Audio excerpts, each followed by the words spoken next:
Well, the first interview I did in America, someone said to me, "So, why is the album called Down Number 3?" And you think, oh God, it's going to be a long haul. Just seemed obvious, really. We were 3, so that was it.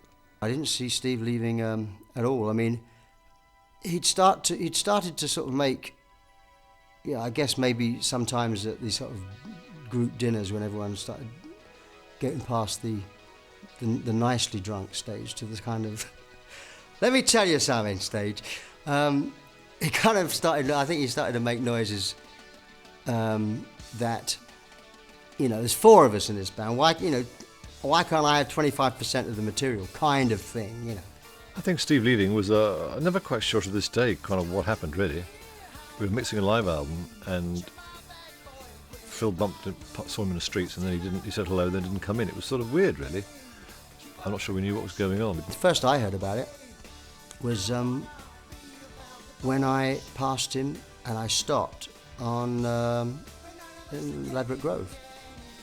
And because we were going to mix seconds out, and I stopped and I said, "Hey, hop in, I'll take you there." He was waiting for a cab. He said, "No, it's okay. I'll call you later." I said, "All right." And I didn't think anything of it. I just went and I got to the studio. I said, "Weird, I saw Steve." He said, "Did he tell you?" I said, "Tell me what?" And Mike can tell you. He said, "Well, he's left." I said, "Oh, no, he didn't say that." And apparently, I've heard that that. He said that he knew if he'd have got in that car with me, I was the one person that would have talked him out of it. Well, I was starting to write more and more material, and it was harder and harder to incorporate that into a band format. Plus, I wanted to work with other people. Brilliant though the members were of Genesis, and although I have many happy memories, I felt I had to take the risk in order to find out just how good I was on my own. Everybody in this band was growing older and getting, discovering what they wanted to do that they hadn't done yet, and realising how they could do what they wanted to do better. It couldn't really exist in the same band anymore, so it didn't really surprise me that people kept falling off. But certainly they'd weathered Anthony Phillips leaving, we'd all weathered Peter leaving, and I thought, well, if we did that, then Steve leaving will just be something else that we can just get over. I've got, very, very fond memories of working with the band, and I learnt a tremendous amount from working with those guys.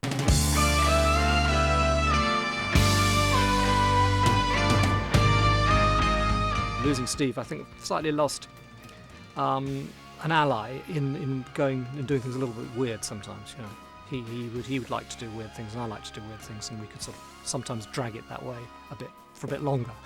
When it was just down to me, it was a bit different. But I think then there were 3 also. We were kind of felt we'd done the idea of trying to keep the songs a little more concise to get more ideas on the album was quite appealing. Something we'd sort of wanted to do, regardless.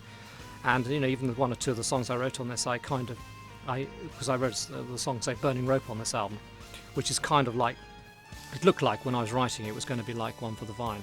And in fact, there was the other sections that were in the song. And then I decided to kind of abbreviate it and not make it quite such a long thing. A, because I didn't want comparisons to that, and B, I thought, well, I've done that, I think I'll just leave it for this album and not do that. And then, so we could get more different ideas. I think we just started to sort of maybe relax a bit, actually. We were always very intense young men, trying to prove we were the best and the greatest at everything. And suddenly, I don't know, you're getting a bit older, you had kids, and maybe you just start to, in life, not try so hard. Songs like Follow You, Follow Me and Many Too Many, for example, don't feel like anyone's trying at all. I think it's why they work well. I thought I was lucky. I thought that I'd got it. How can I be so blind? Probably have a slight problem here because the 2 other tracks that I would really pick out are both ones that I wrote, which were Undertow, which I was kind of pleased. It's sort of slightly different way for me to write, really, where there's sort of, slightly less chord dependent and a bit more dependent. The melody and the piano part is very much sort of got the melody and the chords all enveloped in it. And the other one that I like a lot is Many Too Many, which again is a love song, which, again, I wrote the lyrics, so I was obviously coming out of my shell here. It's still a bit weird, it's not totally straightforward, but it's...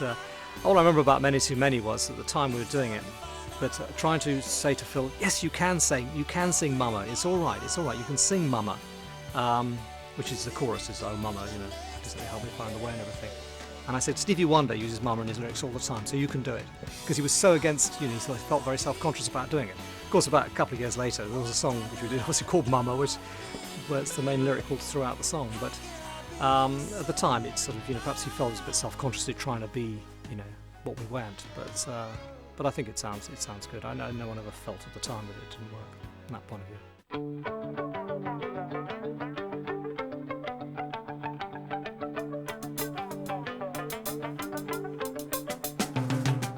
I've always felt proud of the song because actually it's just simple songs are hard to write, but it's got a little bit of a sort of quality to it, I think, that is quite strong. When we were recording it, the guy who was our engineer producer at the time, Dave Henschel, didn't rate it at all, and so he was a bit dismissive about it. And so we did a mix of it, which wasn't terribly good, I don't think. And then we played it to the record company, and they said, that's a hit, you've got to do it. So we went back and remixed it and got it a bit better.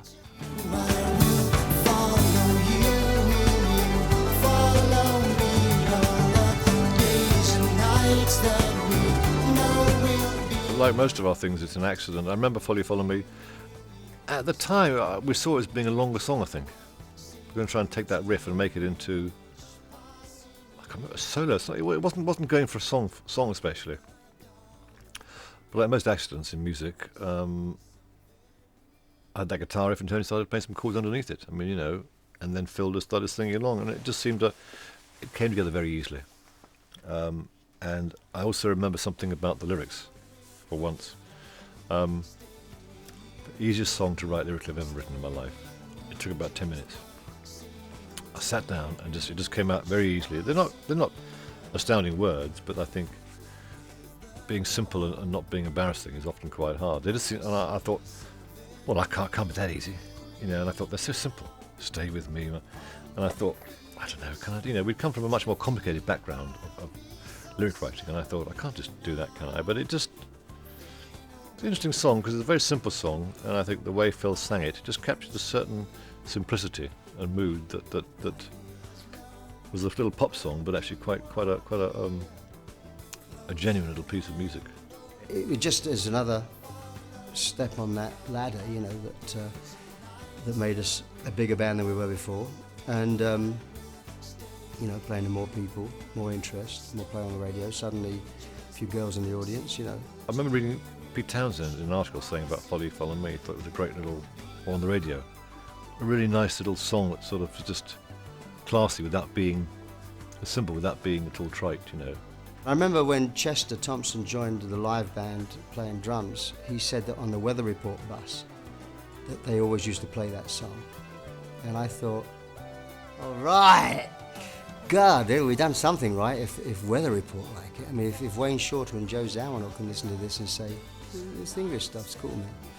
I thought we've done something right. So in a way, it was, for me, you know, because I kind of used to nail this box down, saying, why can't we do something that's, you know, kind of edgy?